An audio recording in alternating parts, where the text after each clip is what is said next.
पहुंच चुके हैं वर्धा। यहाँ से हैदराबाद लगभग 380 किलोमीटर है और अभी रात के बज रहे हैं 12। एक स्ट्रेच ब्रेक के लिए रुका हूँ मैं। रास्ता ठीक है, रास्ता अच्छा है, मगर मेजर कंसर्न है मेरा जो दूसरी गाड़ियों को लेकर। एक्चुअल में जो रैश ड्राइविंग यहाँ पर लोग करते हैं वो थोड़ा कंसर्निंग है। मतलब अगर थोड़ी सी भी जगह होती है तो उसमें घुसना इतना इम्पोर्टेंट नहीं होता। आप 1 सेकंड का 2 सेकंड का थोड़ा सा वेट कर सकते हो। वैसे भी यहाँ पर रात के समय पे ज़्यादातर ट्रक चलते हैं, ठीक है। और ट्रक्स ड्राइवर्स की मैं बिल्कुल गलती नहीं मानता, क्योंकि ट्रक ड्राइवर्स जो होते हैं वो बहुत समझदार होते हैं, वो लंबे रूट पर चलते हुए होते हैं। बस ड्राइवर भी काफ़ी अच्छे से चला रहे होते हैं, बट दिक्कत क्या है कि बस थोड़ा सा तेज़ चलती है, लेकिन जो छोटी गाड़ी होती है जैसे जो कार्स होती हैं वो उनको ओवरटेक करने में इतना ज़्यादा इंटरेस्टेड होती हैं कि वो अपनी गलतियां शायद तक इग्नोर कर देते हैं या अनजाने में गलती करते हैं, वो मुझे नहीं पता।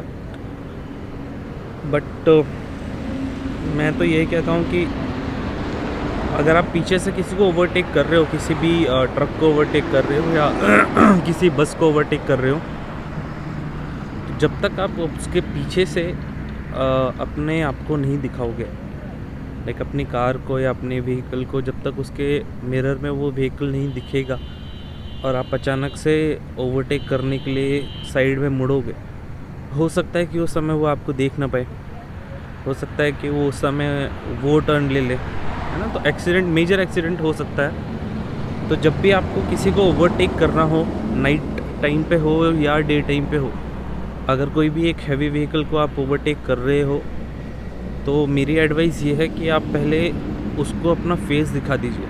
उसके मिरर में आपकी गाड़ी दिखनी चाहिए। उसके बाद उसको अगर नाइट में है तो लाइट सिग्नल दे सकते हो एंड प्लस साउंड सिग्नल दे सकते हो। डे में हो तो लाइट सिग्नल देने का कोई सेंस नहीं बनता, साउंड सिग्नल देना ही बनता है। उससे क्या होता है कि वो ड्राइवर थोड़ा सतर्क हो जाता है, वो अपनी गाड़ी को स्टेबल रखता है। आप चाहो तो कभी भी नोटिस कर सकते हो उस बात को, जब भी आप किसी हैवी व्हीकल को ओवरटेक कर रहे हो और उसको आप अपना फेस दिखा दो उसके मिरर में, उसके बाद उसको सिग्नल दो, तो वो अपना व्हीकल थोड़ा स्टेबल कर लेता है, एक जगह पे स्थिर कर लेता है, जिससे आपको बहुत इजी हो जाता है उसको ओवरटेक करना, और हम बहुत सारे एक्सीडेंट्स को अवॉइड कर सकते हैं इस तरीके से। लेकिन यहाँ पर मैं जैसे देखता हूँ लोगों को पता नहीं, आई गेस ये चीज़ मालूम है या नहीं मालूम है, बट इग्नोर करते हैं, वो मुझे नहीं पता। बट ये रियलिटी में लोग ऐसा कर रहे हैं जो एक्चुअल में गलत है। अगर आप कभी भी किसी भी हैवी व्हीकल को ओवरटेक करें, प्लीज़ अपना फेस उसको दिखा दें। बाई फेस का मतलब ये नहीं है कि आप अपना गाड़ी में से फेस निकाल के बाहर दिखाएं, बट गाड़ी का फेस उसके मिरर में दिखना चाहिए, ताकि वो अपने गाड़ी को स्टेबल कर ले, आपको ओवरटेक की जगह दे। ट्रक ड्राइवर्स हमेशा वे देते हैं क्योंकि वो स्लो मूविंग व्हीकल्स होते हैं, उनके पास लोड ज़्यादा होता है, वो एक स्पीड पकड़ते हैं तो उसको मेंटेन करने की कोशिश करते हैं, क्योंकि दोबारा से अगर वो ब्रेकिंग लगाते हैं आपके चक्कर में, तो उनको वो गियर लो करके दोबारा से उस स्पीड पे आने के लिए टाइम लगता है। तो जितने भी मेरे भाई हैं जो रात में निकलते हैं या ड्राइव करते हैं, वो प्लीज़ इस बात का ध्यान दें और थोड़ा सा सब्र रखें। जब भी आप हाईवे पे चलते हैं थोड़ा सा सब्र रखें, क्योंकि आपके 1 सेकंड 2 सेकंड से कोई ख़ास फ़र्क नहीं पड़ता, बट वो ये शो करता है कि आप एक इम्पेशेंट ड्राइवर हैं। अगर आप 5 सेकंड भी किसी गाड़ी के पीछे हैं और अगर आप उसको बाद में ओवरटेक कर लेते हैं, और वो 5 सेकंड हार्डली कुछ भी मायने नहीं रखता है, क्योंकि अगर आप दोबारा से स्पीड अपनी बढ़ाएंगे तो आप वहीं पे पहुंच जाएंगे जहां पर आप पहले थे। बट लोग ऐसा बिल्कुल नहीं कर रहे हैं। लोग इम्पेशेंट रहते हैं, लोगों को जल्दी से निकलने की एक चुल कह लो या कुछ भी कह लो, एक वो है। तो ये चीज़ गलत है, ये चीज़ आप अवॉइड कीजिए प्लीज़। और एक कंसर्न ये भी है कि अगर आपके पास में कोई व्हीकल है और उसके सामने एक और व्हीकल है, मतलब एक व्हीकल यहाँ पर है और आप यहाँ से उसको ओवरटेक करना चाहते हैं और आपके इस साइड भी एक व्हीकल है जो उसको ओवरटेक कर रहा है, तो जो फर्स्ट ड्राइवर होता है वो क्या होता है कि राइट हैंड या लेफ़्ट हैंड का इंडिकेटर देके साइड से ओवरटेक करने की कोशिश करता है। और जो दूसरा ड्राइवर होता है जब वो इंडिकेटर देता है तो उसकी ड्यूटी ये बनती है कि जब वो इंडिकेटर दे रहा है तो उसको अपना व्हीकल स्लो करना चाहिए ताकि जो इंडिकेटर दे रहा है व्हीकल वो निकल जाए, बट ऐसा होता नहीं है, जो ये भी एक गलत है। आप हाईवेज़ पे चलते हो तो इस चीज़ को भी थोड़ा मेजरली कंसर्न रखो नाइट ड्राइविंग में स्पेशली, बिकॉज लाइट और साउंड सिग्नल्स के बेस पर आप चलते हो तो जितना हो सकता है ये ड्राइवर टू ड्राइवर कम्युनिकेशन होता है, जो ड्राइवर टू ड्राइवर कम्युनिकेशन लोग करते नहीं हैं या इग्नोर करते हैं या थोड़े इम्पेशेंट होकर अपनी गाड़ी को जल्दी निकालने की कोशिश करते हैं, लेकिन ऐसा कुछ भी नहीं होता है। जितना ज़्यादा आप ट्रैवल करोगे उतना ज़्यादा आप इस बात से अग्री कर पाओगे। 2-4 मिनट में लेट होने से कोई फ़ायदा या कोई किसी का प्रॉफिट नहीं होता, किसी का लॉस नहीं होता। इससे बढ़िया है कि आप 10 मिनट लेट पहुंचो बट सेफ़ पहुंचो, लॉन्ग जर्नी होती है। मेरी तरफ से यही एडवाइस है। आई होप अगर आप लोग इससे एग्री करते हो तो कमेंट सेक्शन में बताओ।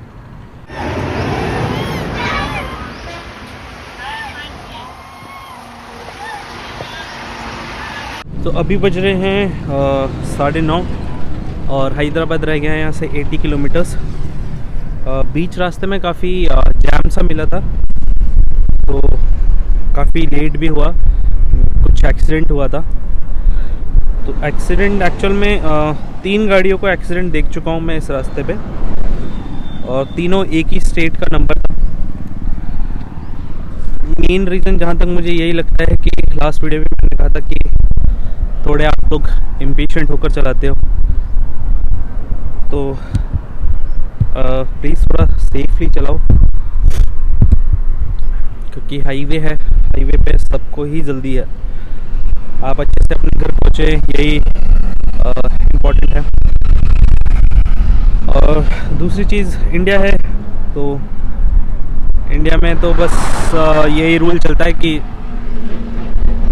जिसकी गाड़ी बड़ी उसकी गलती, चाहे वो साइकिल वाले को बाइक वाले से टक्कर लग जाए, बाइक वाले को कार से लग जाए, कार वाले को ट्रक से लग जाए, हमेशा बड़ी गाड़ी की गलती मानी जाती है।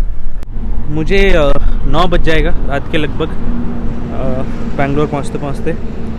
अभी ब्रेकफास्ट के लिए रुका था मैं, एक ठेला है, मतलब रोड साइड है, छोटा सा स्टॉल था जिस पे अच्छी इडली मिल रही थी। तो तेलंगाना में खाना अच्छा है, अच्छी इडली मिली, अच्छा डोसा मिला, टेस्ट अच्छा लगा। बट मेरे लिए मैं थोड़ा मिर्ची कम खाता हूँ तो मेरे लिए थोड़ा मिर्ची का था। वो लास्ट नाइट भी था क्योंकि लास्ट नाइट महाराष्ट्र में खाया था और वो तो एपिक था, रोना आ गया था, इतना तीखा था। तो 1 सिटिंग ही चल रहा है, अभी तक मैं सोया नहीं हूँ। सोया जैसा हो गया था मैं, क्योंकि जब वो 3-4 घंटे का जब एक जैम सा हो रहा था जहाँ पर क्रेन आके गाड़ियों को हटाना पड़ा था, उनका अच्छा काफ़ी गंदा एक्सीडेंट हुआ था। तो उस टाइम पे खड़े खड़े मुझे ज़रूर बोरियत के वजह से नींद आने लग गई थी, बट उसके अलावा मैं सोया नहीं हूँ। तो मुझे कितने घंटे हो गए, मैं कल सुबह 4 बजे निकला था, 24 घंटे और 4 और 10 24 26 30 घंटे हो गए मुझे। 30 घंटे से कॉन्टीन्यूस ड्राइव कर रहा हूँ और आगे भी मेरे ख्याल से 9 बजे तक पहुँचूँगा तो भी कॉन्टीन्यूस ही ड्राइव करूँगा।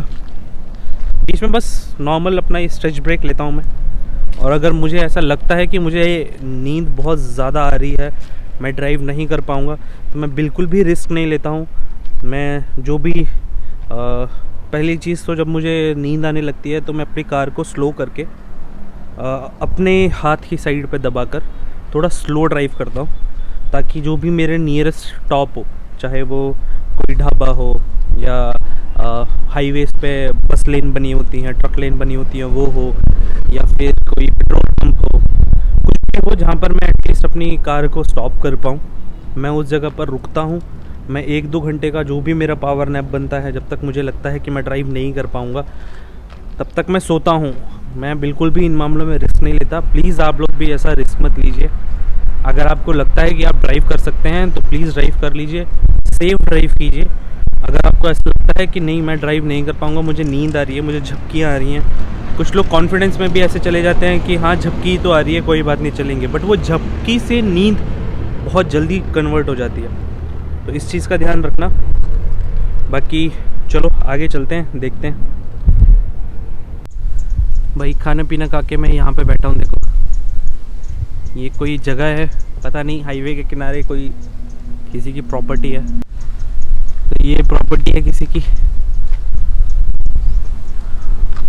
मैं यहाँ बैठ गया था, अच्छी हवा चल रही है। गाड़ी अपनी बाहर खड़ी है।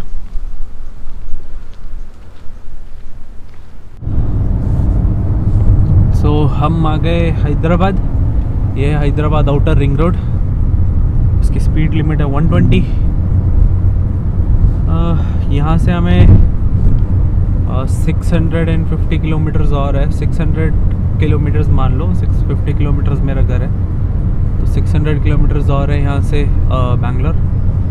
टाइम यहाँ से 7-8 घंटे लगने चाहिए वैसे तो, बट देखते हैं।